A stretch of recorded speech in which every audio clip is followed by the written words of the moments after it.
তো নিয়োগই দিছে তারা, নিয়োগকর্তা।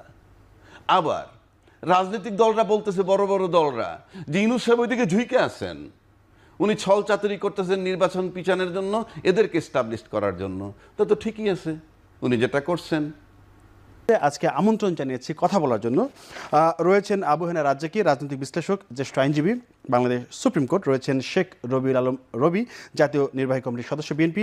আপনি একটু বলবেন, আবু হেনা রাজ্জাকী, ডাকা হয়েছে বিএনপি, জামায়াত ইসলামী, ইসলামী আন্দোলন এবং এনসিপি।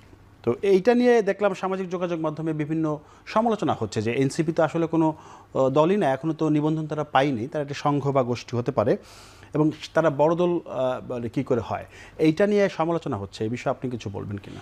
ধন্যবাদ আপনাকে এবং আমার দুইজন বিজ্ঞ সমালোচক। আপনি যে প্রশ্নটা আনলেন, এগুলো দুই দিকে বলা যায়। ইউনূস সাহেব ডাকছেন